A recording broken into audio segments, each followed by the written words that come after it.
대전고등법원장님. 네. 늘한재단 재판부가 위원입니까? 위원, 이해야 이제 말씀하십시오. 위원입니까? 위원에 대한 의문 제기는 가능하리라고. 아니, 법관위에서, 대법원장 임명 법관위에서 내란 사건에 대해서 100여 명 넘는 피고인에 대해서 대법원에서 법관으로 구성된 전담 재판부를 만들어서 재판하겠다는 것이 위헌입니까? 전담 재판부의 구성 내용에 따라서 자, 대구고등법원장님, 방금 웃으시면서 답변하셨는데, 제 재판소 내용 알고 계세요? 법안 보셨습니까? 언론 보도를 통해서 아니, 보셨냐고요? 내용 말씀해 내용이 뭡니까? 확정 판결에 대해서 30일 내에 아니, 구체적으로 말씀해 어떤 것을 재판소로 대상이 되고 있습니까? 헌법과 법률에 위반된 판결에 대해서 아니, 그 내용 보셨냐고요? 말씀해 보시라고요. 아니, 정확히 아시고 말씀하셔야 됩니다. 헌법과 법률에 명백히 위반한 판결이라든가, 그렇게 해서 국민의 그 기본권을 침해했을 때, 한정적으로 재판소로 회자하는 겁니다. 그게 뭐가 위헌입니까? 원장님, 내용을 아시고 말씀하세요. 법안 좀 보셨습니까? 언론 보도를 통해서 언론 보도가 아니고 법안을 보셨냐고요. 법안을 보지 않았습니다. 보시고 말씀하셔야죠. 자, 광주고등법원장님. 그 법관 징계법상 법관은 징계사유가 뭡니까? 아세요? 의무유지 위반이나 또는 예?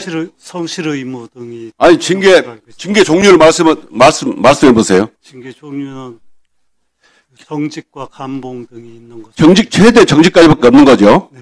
일반 공무원은 파면, 해임이 가능한데 법관은 견책, 감복, 정직밖에 없습니다. 맞죠? 네. 최근에 법관 징계 아시죠? 보니까 일반 공무원이라면 대부분 다 파면됐을 법관들이 최대 정직 6개월이 대부분 정직입니다. 이게 법관징계법이 법관의 성역을 만들었습니다. 그러다 보니까 지기현 판사는 술을 마셔도 대법원 윤리감사관실은 지기현 판사 얘기만 듣고 혐의 없다 하고 거기에 대해서 공수처가 영장을 청구하니까 공수처 영장은 또 기각합니다.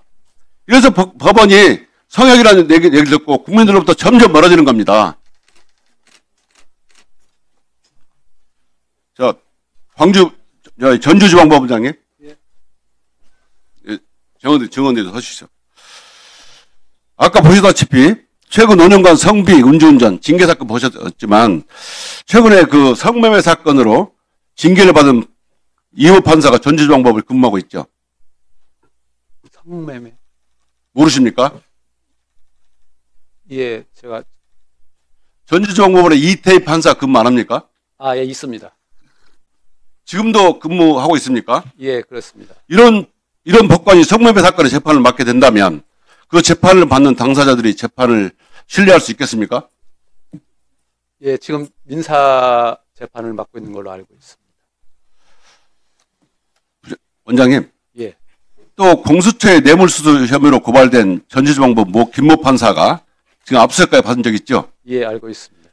370만 원 정도의 금품을 받았다는데 지금 현재 재판하고 있습니까?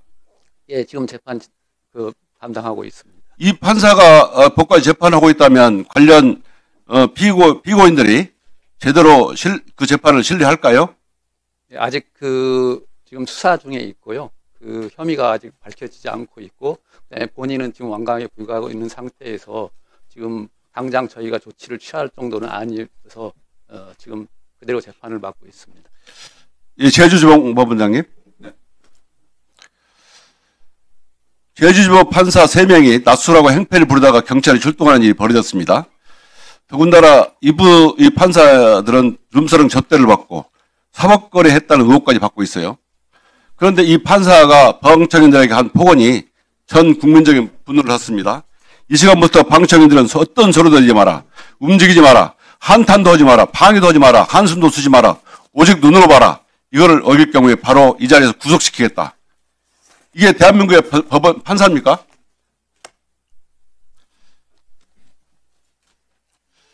이러니까 법원이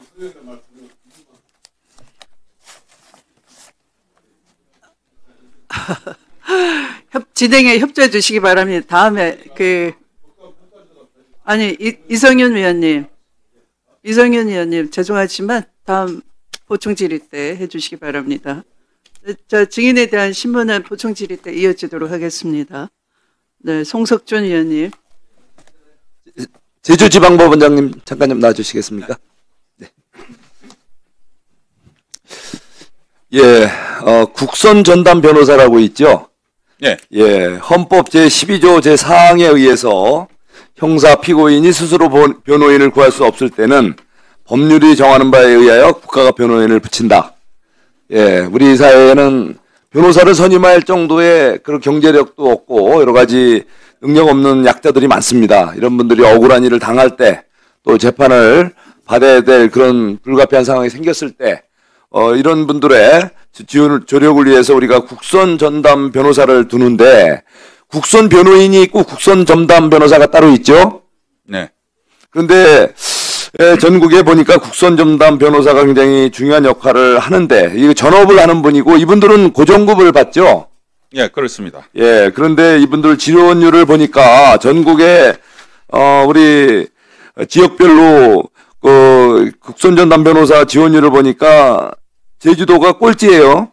예, 예를 들면 부산은 4.7대 1의 경쟁률을 보이는데 제주도는 1대 1로 거의 꼴찌 수준인데 왜 이런 현상이 벌어진 겁니까? 제주도가 이제 워낙 격오지다 보니까 예. 기존에 이제 그런 급여 체계라든가 이런 부분에 있어서는 좀 메리트가 많이 떨어지는 것은 사실인 것 같습니다. 예, 그렇다고 이렇게 방치하면 안 되잖아요. 네. 예, 어쩌면은 약자를 위한 이런 국선 전담 변호사들이 자부심을 갖고 제대로 일했을 때 우리 사회의 법의 사각지대에서 약자에 위치해 있는 분들이 이렇게 떳떳하게 당당하게 재판을 받아서 억울한 일이 없도록 해야 되는데 이런 문제를 그냥 방치하면 안 되잖아요. 그래서 어떤 노력을 하고 계신가요? 그렇죠. 이제 격오지수당이라든가 또 저희 제주지방법원 같은 경우에는 이제 좀 관사를 확충해서 한번 제공하는 것은 어떤가 이런 생각도 예, 단순히 그런 차원이 아니고요. 있습니다. 정식으로 우리 여기 계시는 우리 그 고등법원장님들 같이 좀 우리 법관회의라든가 대법원과 협의하셔서 예, 국선 전담 변호사들의 처우 개선을 좀 획기적으로 해서 실질적으로 우리 약자들이 법의 사각지대에 놓여서 불이익을 안 받도록 좀 노력해 주시기 바랍니다. 네, 그 부분 네, 예. 무겁게 검토하도록 하겠습니다. 예, 고맙습니다. 다음에 대전지방법원장님 좀 나와주시겠습니까? 예, 우리 대전 지법 관련해서 홍성 지원에서 이런 AI를 활용해서 가짜 판례를 인용하다 적발되는 변호사가 그를 이용했죠. 그런 사건이 있었죠.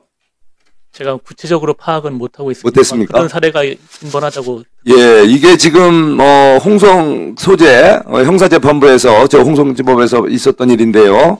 이거 말고도 또 다른 지역 경찰이 아동학대 고소사건에서 AI가 만든 가짜 판례로 이렇게 불송치 결정서를 만들었단 말이에요. 이게 이제 굉장히 심각합니다. 여기 이제 많은 우리 법원에 고위 관계자들 오셨지만 우리 사회가 이제 점점 이런 AI라든가 뭐 다양한 이런 기술이 발달하면서 딥페이크서부터 이렇게 증거를 갖다가 조작하고 만들고 이래서 실제 어쩌면은 이런 조작을 잘하는 사람은 이익을 취하고 또 조작을 당한 사람들은 굉장히 억울하게 이렇게 당하는 일이 생길 수가 있는데 지금 이게 심각한 문제 아니겠습니까? 네. 예, 그래서 어떻게 이 부분에 대해서는 우리 법원 자체 내에 어떤 대책을 갖고 계신가요? 그런 부분의 위험성에 대해서 인식을 하고 있고요. 그 부분에 대해서 법원 전체적으로 가이드라인이라든지 대처 방안에 대해서 논의하고 검토해야 된다고 생각하고 있습니다. 예. 그래서 우선 일선에서 여러 가지 형태의 이제 범죄들이 이미 이루어지고 있거나 앞으로 이루어질 가능성이 높을 텐데, 그래서 여러 가지 현재 그런 기존 상황들 잘 분석하셔서 이것도 역시 그 대법원과 같이 AI로 인한 여러 가지 그 문제, 가짜 이런 증거 자료라든가 이런 거에 대한 대응을 확실히 해줘야 될 것 같고요. 이런 것도 식별해낼 수 있는 그런 어떤 장비라든가 여러 가지 프로그램도 같이 개발할 필요가 있고요. 그리고 또 이런 거에 대한 또 우리 법관들의 그런 AI 범죄에 관련된 소양도 좀 기를 필요가 있을 것 같고요. 네. 예, 법원 차원에서 그런 노력을 좀 해주시기 바랍니다. 네. 충분히 검토해 보겠습니다. 예. 네.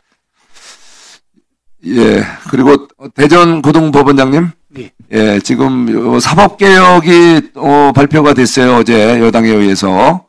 예, 뭐 대법관 숫자를 늘리는 거를 비롯해서 무슨 뭐 사심제를 도입하겠다고 하는데 이거에 대해서 의견 좀 한번 말씀해 주세요. 사실 저희들이 그 법안의 구체적 내용을 정확하게 제가 언론 보도를 통해서만 보았기 때문에 그 정확한 내용이 파악 전 단계에서 구체적 말씀을 드리기는 어렵고 법원 구성원들 특히 일반 판사들 포함해서 다만 이러한 여러 가지 사법개혁 논의들이 그러니까 법안들이 뭐 충분한 수기 과정을 거치고 공론화를 통해서 많은 이해관계인들의 의견 수렴 절차를 좀 가능한 범위 내에서 확장시켜 주셨으면 어떨까 하는 그런 바람을 갖고 있습니다. 기본적으로는 헌법 개정과 같이 사법체계 전반에 대한 구조, 조정이 필요하지 않겠습니까? 예, 그 부분 포함해서 학업심도 좀 강화할 수 있는 네, 정리해 법안. 주십시오. 송석준 의원님 정리해 주십시오. 수고하셨습니다. 다음은 장경태 위원님 질의 순서입니다. 대구법원장님 질문 드리겠습니다. 예, 법관 증언에 대해서는 동의하세요? 예, 동의합니다. 예. 보통 법원행정처에서도 저희가 법안 소위를 하다 보면 이 입법정책적 사안이다라고 합니다. 그런데 저희가 구체적 재판에 대해서 관여하지 않듯 입법권에 대해서 말씀하실 때는 상당히 저는 신중해 하셔야 된다고 생각하는데 동의하십니까? 예, 잘하겠습니다. 예. 아니, 예를 들면 법관 증언에 대해서 정말 여러 가지 이 법원 내에 인력난이 있기 때문에 더 필요합니다 할 수 있습니다. 그래서 작년에 저희가 법원조직법 개정해서 300명 증언한 거 아니겠습니까? 마찬가지로 저희가 지금 5만 4천 건이 넘어가고 있기 때문에 3심이 대법관에 대한 증언 논의가 있고 뭐 민사전원합의체, 형사전원합의체 등에 대한 논의가 있는 겁니다. 거기에서는 입법부회가 논의하고 또 국민적 공감대를 얻어야겠죠. 근데 거기에 대해서 법원장이 덜컥대고 입장을 말씀하시면 정치를 하신 겁니다. 지금 입법정책적 사안에 대한 입장을 내시는 거예요. 법원행정처에서도 그렇게 답변하지 않습니다. 근데 지금 대구 고법원장께서 말씀하실 때 좀 더 신중해 주셨으면 좋겠다는 요청을 드리고 싶습니다. 이해하시겠습니까? 예, 잘 이해하겠습니다. 제주 법원장님 앞으로 나와주세요.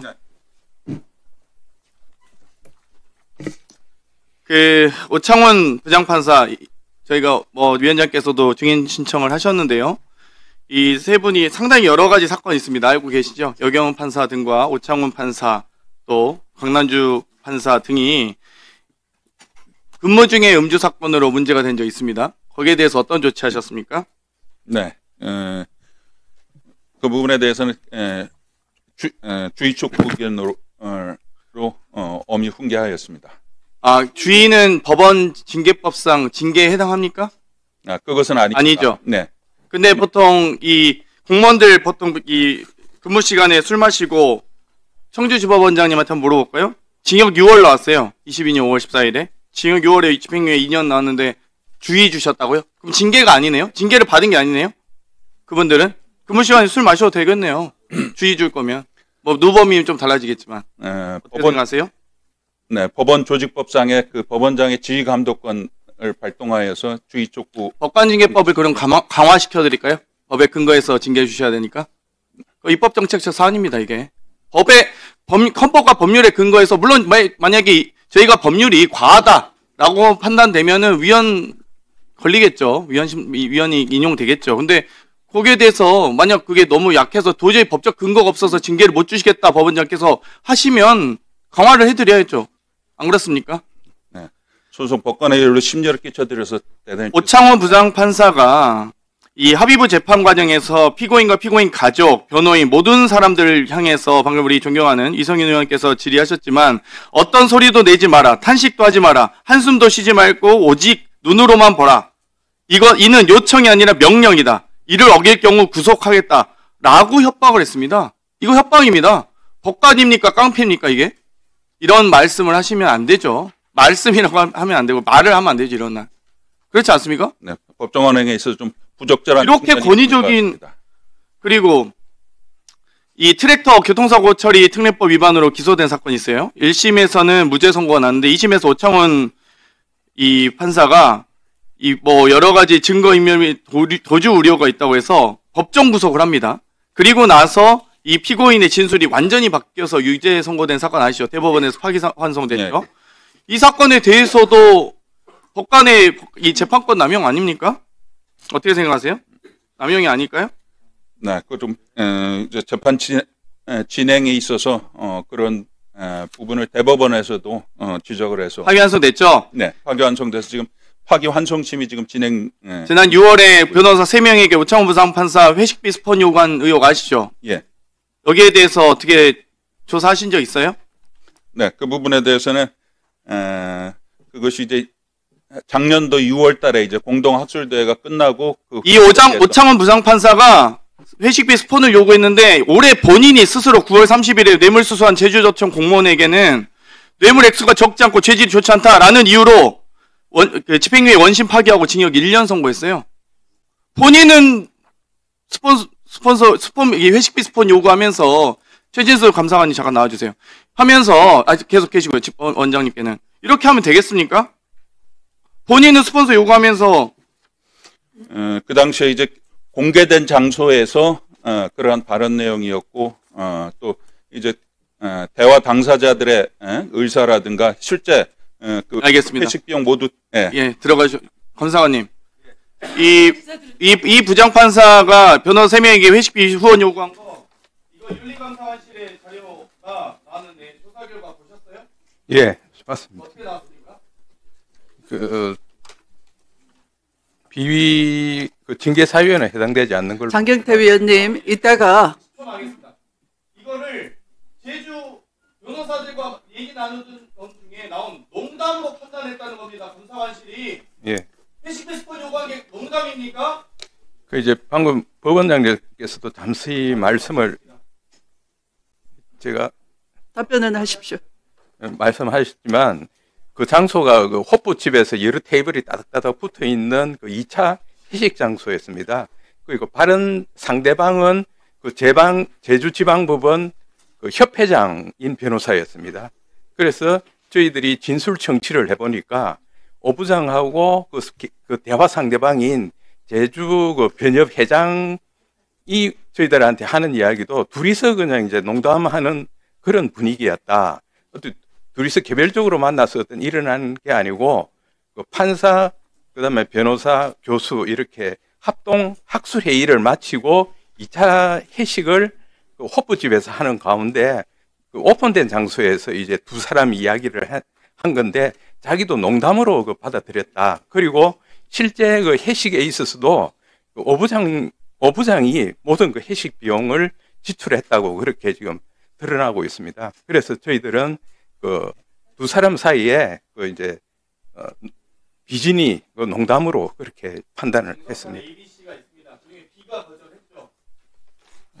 거기 이제 제보자에게 그 사실 확인서를 써준 그 장모 변호사가 계신데 그분도 이제 저희들 그 진술 청지에서는 농반 진담반 뭐 이렇게 표현을 하셨습니다. 그래서 아니 그리고 지금 이 회식의 성격 자체 됐습니다. 들어가십시오. 한마디만 좀. 들어가십시오. 다음은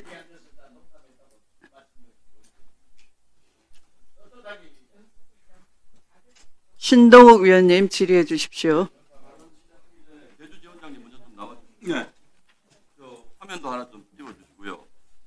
본 발언 전에 제가 좀 의사진행 발언을 안 해주시니까 지금 참고인 정인 그 발언 때가 저희 쪽에서는 전혀 보이지 않습니다. 잠깐만 좀 멈춰보세요. 전혀 보이지 않습니다. 그래서 제가 저쪽으로 네, 반대편으로 좀 가셔도 되겠습니다. 네. 좋을 것 같습니다. 그래서 아예 두 군데 만들어서 저희가 신청하면 저쪽에서 발언을 하시고 이쪽에서 이렇게 하시면 네, 그거 좋습니다. 좋은 제안입니다. 네. 그렇게 좀 부탁을 드리겠습니다. 자, 그러면 제가 이렇게 늘 하시죠. 생산적입니다. 거기 무선 마이크를 제공해 드리겠습니다. 예. 네. 하는 게 좀 권위드리면요. 여기 저 의원님들 전기 배터리가 불편한데 여기에 이렇게 충전기 시설을 좀 한번 그거 충전기 시설이나 이런 것은 저도 잘 모르니까 송석준 의원님께서 국회 사무총장한테 직접 제안해 주시기 바랍니다. 지금은 국정감사 시간입니다. 집중해 주세요. 국민의 시간입니다. 시작해 주세요. 좀 부탁을 드리겠습니다. 저는 지금 우리 입법 권력이 사법부를 압박하는 것도 대단히 문제라고 생각을 합니다만 지금 전국적으로 개별 판사를 공격하는 사태가 굉장히 심각하게 지금 일어나고 있습니다. 그래서 이게 정말 저는 사법부의 독립을 침해하는 아주 심각한 문제라고 생각을 하는데 제가 지금 그 화면을 하나 띄웠습니다. 예를 들면 이런 겁니다. 이게 지금 하나 예를 들어서 우리가 이제 간첩단 사건의 경우에 충북 동지의 사건은 3년 6개월이 걸렸고 또 민주노총 간첩단 2년 4개월 걸렸는데 지금 문제되고 있는 창원 간첩단 사건 1심이 진행 중인데 2년 7개월입니다. 지금 화면 좀 넘겨봐 주세요. 이게 왜 이렇게 오래됐냐 하면 엄청나게 아니요 다음 화면 좀 보여주세요. 창원 사건은 2년 7개월 이게 지금 되고 있는데 보세요. 2023년 3월에 기소가 됐는데 4월에 서울중앙에서 이거가 2025년 8월에 무려 2년 이상 지나서 창원에서 이게 엄청난 국민 참여 요구하고 법 신청하고 위헌 법률 심판 엄청난 것들이 있어가지고 관할이 왔다 갔다 하다 보니까 1심에만 지금 2년 7개월이 걸리고 있는 거예요. 그런데 아까 민주당 의원님들이 갖고 있는 그 김인택 부장판사 문제가 이게 뭐냐 하면 이분이 지금 이 사건을 담당을 하고 있거든요. 그래서 저는 이분에 대한 개인적인 문제에 대해서는 법원 감사도 있을 수 있고 수사도 있을 수 있는데 특히 공안 사건, 간첩단 사건을 재판하는 재판관들에 대해 가지고 이런 집중적인 공격이 있는데 이게 이런 겁니다. 첫 번째 이게 창원으로 내려오고 나서 김인택 판사가 이거를 2024년 4월에 받았고 2025년 8월에 첫 공판을 시작을 했는데 친여 매체인 뉴스타파가 뭐라고 얘기하냐면 면세점 의혹을 제기합니다. 그리고 10월 2일 날 김어준의 유튜브에서 명태균 재판 맡은 김인택 부장판사 직위원이와 똑같다 이렇게 얘기를 해요. 이게 명태균 재판을 얘기하는 겁니다. 사실은 이게 간첩단 사건 때문에 이런 문제가 생긴 겁니다. 화면 하나만 더 보여주세요. 자, 제주 기억 간첩단 사건 지금 제주에서 지금 아까 오늘 정인으로 안 나온 오창훈 판사 얘기를 자꾸 하시는데 좋습니다. 오창훈 판사가 뭘 했는지 그거는 밝혀주세요. 해가지고 이분이 잘못한 거 있으면 밝혀주시기 바랍니다. 이것도 마찬가지입니다. 지금 24년 1월 달에 1차 공판이 있었고 지금 2년 6개월 동안 1심이 그런데 이 오창훈 판사가 왜 문제의 판사냐 하면 이 재판이 진행 중인데 이 진행 중인 과정에서 박현우 그러니까 그 재판 피고인이 박현우 진보당 제주도당 전 위원장이라는 사람이 있는데 이 사람이 호송 차량을 저렇게 시민단체들이 가로막고 경찰에 허벅지를 물어가지고 살점이 뜯어져 나갈 정도로 상해를 입혔습니다. 그러니까 이 오창훈 판사가 이 사람을 실형을 선고를 했어요. 1년 2개월. 그러니까 지금 갑자기 지금 좌파 진영 쪽에서 이 오창훈 판사를 공격하기 시작합니다. 이 오창훈 판사가 물론 술을 먹었다 여러 가지 있을 수 있습니다. 그거는 법에 따라서 저는 처리를 해 주시기를 바랍니다. 그러나 이런 형태의 재판 지연이라든지 또는 재판을 진행하는 판사에 대해서 심각할 정도의 그 인신공격 테러 오늘 국회에서 이분들 다 불렀거든요. 그런데 이런 맥락에 대해서는 하나도 얘기하지 않고 이분들이 면세점 쇼핑했다, 이분들이 무슨 술 먹었다 이런 국민들이 보면 오해하게 만드는 이런 것들만 하는데 이게 지금 여기 두 개를 제가 예로 들었습니다만 이 두 군데만 그런 것이 아닙니다. 대한민국의 간첩단 사건을 재판하는 모든 재판부에서 지금 이런 일이 일어나고 있는데 저는 이게 검찰의 대공수사권 뺐고 국정원 대공수사권 뺐고 또 군 방첩 수사 기능 뺐고 대한민국 간첩 만들려는 나라가 아니면 이제 마지막으로 사법부에서 간첩 사건 재판하는 분들 이렇게 인신공격하는 거 이거 좀 올바르다고 보십니까? 어떤 생각을 가지십니까? 지금 오창훈 판사가 당하는 위해가 오늘 제가 보니까 그 불출석 사유서를 보니까 지금 시중에 떠도는 한간의 소문들을 가지고 저를 공격하고 있고 이런 상황이라는 그 억울함을 호소를 하고 있어요. 지금 재판장님 어떤 입장이십니까? 오창훈 부장과 관련한 여러 가지 이제 의혹들에 대해서는 현재 이제 대법원에서 재판이 진행 중인 부분도 있고요. 또 파기환송심으로 또 재판이 진행 중인 부분도 있고요. 그리고 직권남용으로 고발된 건에 대해서는 현재 공수처에서 알겠습니다. 수사 받으면 되는 건데요. 그렇다고 해서 오창훈 판사를 제주의 직위원이다. 그리고 재판정에서 이 사람이 숨도 쉬지 말아라 그랬다. 말도 하지 말아라 그랬다. 이것만 가지고 이렇게 인신공격을 하는 것이 사법부 독립을 위해 지켜주기 위한 우리 입법 위에 바람직한 태도라는 문제제기를 제가 하는 겁니다. 그래서 이 사법부 독립을 침해하려는 문제는 여기서 이루어지는 것이 아니고 지금 정부 차원에서 그리고 여당 차원에서 전면적인 사법부 공격이 지금 진행되고 있는데 이 개별 판사들의 소위 비리라는 것을 전방위적으로 결정해서 이 사람들 공격하는 것 이게 지금 대한민국에서 발언 시간이 종료되었습니다. 신동욱 의원님 정리해 주시기 바랍니다. 네.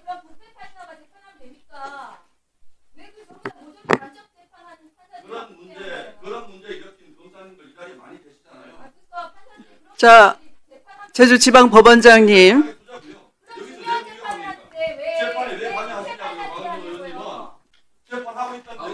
자, 박은정 의원님, 신동욱 의원님, 쌍방간의 논쟁은 중단해 주시고요.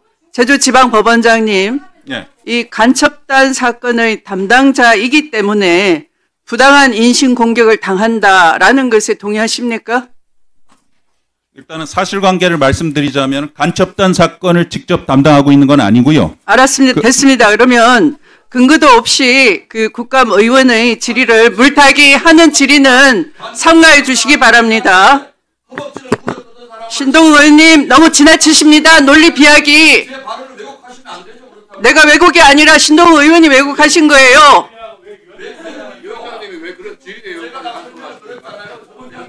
위원장은 위원들의 질의가 왜곡될 때는 얼마든지 그것을 시정할 수 있습니다. 조용히 하세요. 신동욱 의원님 경고합니다. 왜 위원장한테 왜 고성 지르고 그러십니까? 손가락질하고. 조용히 하세요. 부비를 지키세요. 자, 다음 질의 순서는 최혁진 의원님입니다. 조용히 해주세요. 너무 심하게 뜯읍니다. 여기가 장터입니까? 국감장이지? 국민이 다 지켜보십니다. 조혁준 의원님 조용히 하시고, 나경원 의원님 조용히 하세요. 처님 질의해 주시기 바랍니다. 집중해 주세요. 네, 최혁진입니다. 질의하겠습니다. 간첩단 사건 등등에 대한 거론이 나왔는데요. 우리 사법부에 분명하게 당부를 드립니다. 우린 지난 역사 동안에 검찰과 국민의힘 세력에 의해서 조작된 간첩 사건으로 인해서 희생된 사람들이 수도 없이 많았습니다. 우리 민청학년 사건도 기억하실 것이고요. 5.18 광주 민주항쟁 때 북한군이 개입됐다라는 괴담을 퍼뜨리기도 하고 최근에도 유호성 씨 간첩으로 몰아가지고 괴롭혔던 사건들이 있었습니다.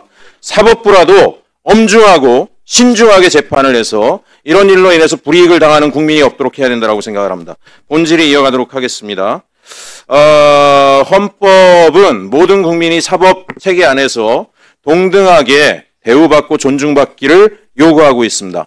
지금 현재 우리 사법부에 대해서 국민들이 불신과 분노를 하는 것은 사법부가 그러한 모습들을 여전히 보여주고 있지 않고 어제 오늘 국감에서도 그러한 모습을 대법원 국감에서도 마찬가지였습니다. 안 보여주고 있다라고 하는 건데요. 제가 오죽하면은 우리 사법부가 1800년도 사법부 같다라는 이야기까지 한 적이 있습니다. 무슨 얘기냐면 국민의식은 바뀌었고 지금 대한민국 국민들의 거의 대다수가 고등교육을 받았고 상당수가 대학교육까지 받은 상황에 지금 정치와 행정은 어떻게 돼 있습니까? 국민에 의해서 매번 심판받고 있습니다. 행정도 참여행정으로 변화하고 있습니다. 우리 국민들은 도대체 사법부에 대한 이 분노는 어떻게 해결 가능하냐? 사법부는 거기에 대해서 답을 내놓고 있지 않기 때문에 계속 분노하는 것이니까 이 부분에 대해서 유념해 주시기 바라고요. 저는 사법체계가 도박장의 게임처럼 되면 안 된다고 생각합니다.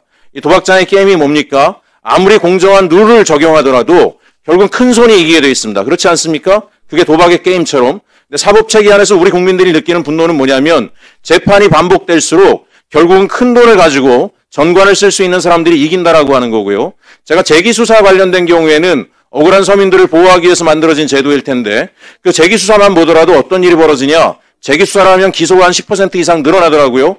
결론적으로 보게 되면 재기수사를 누가 주로 이용하냐. 특권층이 주로 이용하고 있었습니다. 특권층이 대형 로펌을 이용해서 재기수사를 하고 결국 재판에 가서 그동안 죽을 힘을 다해서 싸워왔던 사람들이 지게 되는 상황들이 반복되고 있는 것에 대해서 우려를 하고 있습니다. 이 문제 근본적으로 개선안을 사법개혁에서 결국 사법개혁의 핵심이 뭐겠습니까? 사법적 차별을 없애달라는 국민적 요구입니다. 이 문제에 대해서 답해야 됩니다.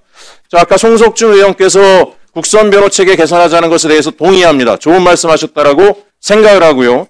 이왕의 국선변호체계 개선한다라고 하면 좀 더 나아가 보자라고 제안드리고 싶습니다. 국선변호사 50만 원 정도 수익 가지고 우리 변호사들이 종교인 아니지 않습니까? 우리가 종교적 신념으로 일하시는 분들 아닐 테고요. 공직자 윤리에 따라서 일하는 분일 텐데 누가 그 돈 받고 공소장이라도 제대로 읽겠습니까? 근본적으로 사법차별 없애겠다라고 하면 제대로 만들고요. 보장성 높여야 되고 또 하나 말씀드리고 싶어요. 우리 헌법재판소 재판관, 대법관 되는 거에 40세 이상 15년 이상 법조경력, 45세 이상 20년 이상 법조경력 얘기하는데 변호사 포함되는 건데 실제로는 그런 사례가 없어요. 법원에서 평생 종사해 오신 서울대 출신, 서울대 법대 출신들만 다 이 자리를 차지하고 있습니다. 저는 이번 기회에 제도 바꿔서 국선변호 활동으로 인권을 존중하고 약자를 보호하는 활동들을 평생 해오신 분들, 실질적 성과를 내신 분들이 대법관도 되고 헌법재판소장도 될 수 있는 길을 이건 우리 집권여당인 더불어민주당 의원님들께 요청드립니다. 사법개혁 과제안에서 이왕의 대법관 숫자도 늘어난다면 이런 분들이 돼야 되지 않겠습니까? 누가 서민을 대변하겠습니까? 우리 특허법원장님 말씀드릴게요. 같은 문제예요. 대중소기업 기술 탈취 문제가 수십 년째 반복되고 있는데 전혀 개선되고 있지 않죠. 아실 거예요. 연간 300건이 넘습니다. 중소기업이 이기는 확률은 거의 없어요. 배상 금액도 1억 4천밖에 되지 않습니다. 이게 왜 그러냐? 중기부나 이런 소관부처가 여러 가지 대책을 매년 내놔요. 정권이 바뀔 때마다 내놔요. 바뀌는 건 없어요. 저는 사법부가 본질적인 부분들을 개선시켜주지 않기 때문이라고 생각하고 있습니다. 뭐겠습니까? 예? 누가 책임져야 되느냐? 급발진 사건하고 똑같아요. 피해를 입은 소비자가 책임져야 된다라고 하니까 개선되지 않은 것처럼 중소기업이 탈취됐다라는 걸 책임지게 했어요. 입증하게 했어요. 이게 본질인 거 아시죠? 아시는데 이 문제 왜 안 바꿉니까? 이걸 바꿔야 돼요. 그리고 또 하나 기술 탈취가 인정될 경우에 징벌적 손해배상을 대폭으로 늘려야 돼요. 대한민국의 미래가 뭐에 달려 있습니까? 강소기업 육성이 대한민국 미래라는 건 모두가 알고 있어요. 강소기업이 왜 안 나옵니까? 독일처럼.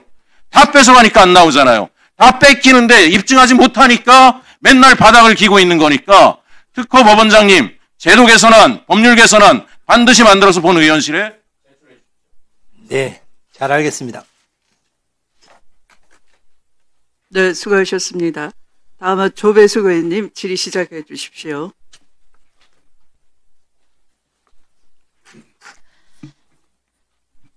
네, 대전 고등법원장님, 네, 그리고 또 다른 법원장님들도 마찬가지시겠지만 지금 사법부가 위기입니다. 그죠? 지난주에 13일 날, 15일 날 그 대법원 국정감사 지켜보셨나요? 예, 봤습니다. 예, 자, 선출된 권력이 우위에 있습니까? 선출된 권력이 선출되지 않은 권력보다 우위에 있다. 그거는 입법이 사법부보다 우위에 있다는 이런 뜻으로 들리는데 어떻습니까? 삼권분립 원칙상. 그 말씀 자체는 그렇게 이해될 수 있다고 생각됩니다. 예? 그게 무슨 소리예요? 그 말씀 자체는 그렇게 이해될 수 있다고 그건 그게 맞느냐 이 말이죠. 그 말이 맞느냐.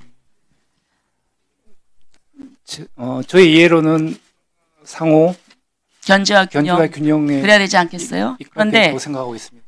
지난주에 대법원 국정감사에서 완전히 이 중요한 원칙이 무너졌어요.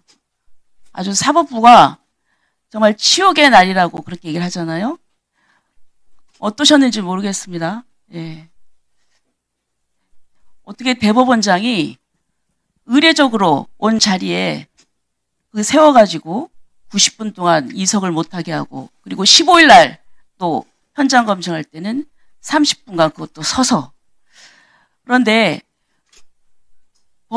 대법원은 법률기관이 아닙니다. 헌법상의 기관입니다. 그렇기 때문에 국정감사에서 대상이 될 수가 없어요. 그러나 대법원을 국정감사하는 그 상황을 보면 옆에다가 가로치고 사법행정이라고 합니다. 그래서 대법원장은 기관 증인도 될 수 없고 그리고 그날 또 참고인 자격도 없어요.